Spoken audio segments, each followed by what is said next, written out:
Hello friends, welcome back to my channel Holmes cooking with Soma. আজ আমি আপনাদের সঙ্গে শেয়ার করছি ফুলকপির একদম নতুনত্ব একটি নিরামিষ রেসিপি। ফুলকপির এই রেসিপিটা তৈরি করার জন্য আমি একটা মাঝারি সাইজের ফুলকপি ছোট ছোট টুকরো করে কেটে নিয়েছি, আর তার সঙ্গে লাগছে আরও কিছু উপকরণ, যেগুলো আমি আপনাদের রান্না করতে করতে বলে দিচ্ছি। প্রথমে একটা পাত্রের মধ্যে বেশ কিছুটা গরম জল নিয়ে নিলাম, আর এই গরম জলের মধ্যে কেটে রাখা ফুলকপিগুলো আমি দিয়ে দিচ্ছি। ফুলকপিগুলোর সাথে দিয়ে দিচ্ছি সামান্য পরিমাণ নুন। এই নুন জলের মধ্যে ফুলকপিগুলোকে 15 থেকে 20 মিনিট আমি রেখে দেব। আর একটা পাত্রের মধ্যে নিয়ে নিয়েছি 7 থেকে 8 কোয়া বড় সাইজের কাজু। কাজুটাকেও অল্প জল দিয়ে ভিজিয়ে রাখছি। এবারে তৈরি করে নেব একটা মশলা। তার জন্য আমি একটা কড়াই গরম করে এর মধ্যে 2টো শুকনো লঙ্কা ফাটিয়ে দিয়ে দিলাম, আর দিয়ে দিলাম হাফ চামচ গোটা জিরে, হাফ চামচ গোটা ধনে, হাফ চামচ গোটা মৌরি। তার সাথে দিয়ে দিলাম 7 থেকে 8 কোয়া গোলমরিচ, 2টো ছোট এলাচ আর ছোট 2 টুকরো দারচিনি। এই সমস্ত মশলাগুলোকে একটু ড্রাই রোস্ট করে নেব। ড্রাই রোস্ট করে নেওয়ার পর এগুলোকে ঠান্ডা করে মিক্সিং জারের মধ্যে গুঁড়ো করে নেব। আর এই মশলাটাকে একেবারে মিহি করে নয়, হালকা এরকম একটু দানা রেখে গুঁড়ো করতে হবে। এবারে চলে যাব পরবর্তী পর্যায়ে। আমি ওই মিক্সিং জারের মধ্যে ভিজিয়ে রাখা কাজু বাদামগুলোকে নিয়ে নিলাম, আর তার সাথে নিয়ে নিলাম 4 টেবিল চামচ মতো টক দই। এখন এই দই দিয়ে কাজু বাদামের একটা মিহি পেস্ট তৈরি করে নিলাম। চলে এলাম রান্নার পদ্ধতিতে। প্রথমে একটা কড়াই গরম করে এর মধ্যে দিয়ে দিলাম 1 টেবিল চামচ মতো রিফাইন্ড অয়েল। তেলটাকে প্রথমে ভালো করে গরম করে নিতে হবে, আর এর গ্রেভিটা যেহেতু সাদা হবে তাই এখানে রিফাইন্ড অয়েলই ব্যবহার করতে হবে। তেল গরম হয়ে যাওয়ার পর এর মধ্যে দিয়ে দেব কিছু সবজি। এর মধ্যে আছে একটা ক্যাপসিকাম কুচি, একটা টমেটো কুচি, কয়েকটা কাঁচা লঙ্কা আর কিছুটা লম্বা করে কেটে রাখা আদা। এই সমস্ত কিছু তেলের মধ্যে দিয়ে কয়েক সেকেন্ড হাই ফ্লেমে নাড়াচাড়া করে এটাকে একটু সতে করে নিতে হবে। সবজিগুলো যখন হালকা একটু নরম হয়ে যাবে তখন সবজিগুলোকে তুলে নিতে হবে। এই টমেটো আর ক্যাপসিকামগুলো ভেজে তুলে নেওয়ার পর এর মধ্যে দিয়ে দিচ্ছি আরও 1 টেবিল চামচ রিফাইন্ড অয়েল। এবার এই তেলের মধ্যে আমি ফুলকপিগুলোকে ভেজে নেব। ফুলকপিগুলোকে জল থেকে ছেঁকে তুলে নিয়ে এর মধ্যে দিয়ে দিলাম, আর এর সাথে দিয়ে দিলাম সামান্য পরিমাণ নুন। নুন দিয়ে ভালো করে নাড়াচাড়া করে ফুলকপিগুলোকে ভালো করে ভেজে নিতে হবে। আমি এখানে ঢাকা দিয়ে দিয়ে ফুলকপিটাকে ভেজে নিয়েছি।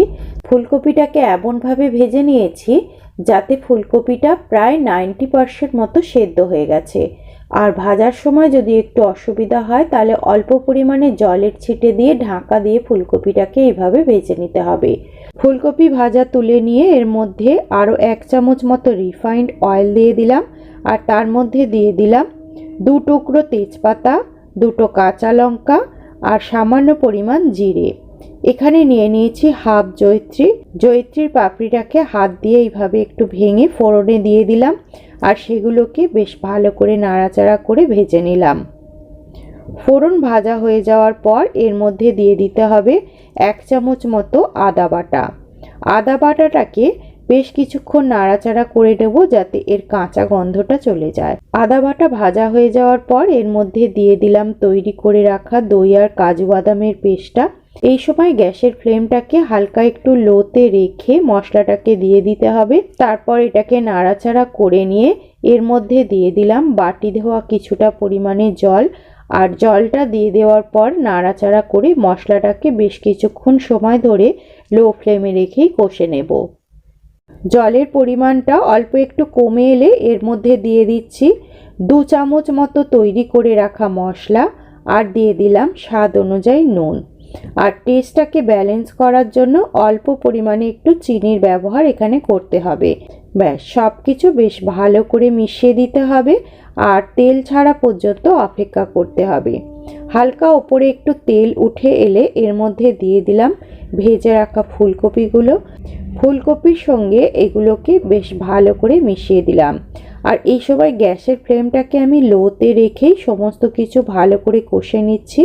ফুলকপি আর মশলাটা যখন বেশ ভালো করে নাড়াচাড়া করে একটা মাখো মাখো ভাব চলে আসবে তখন এর মধ্যে দিয়ে দিতে হবে বেশ কিছুটা পরিমাণ দুধ।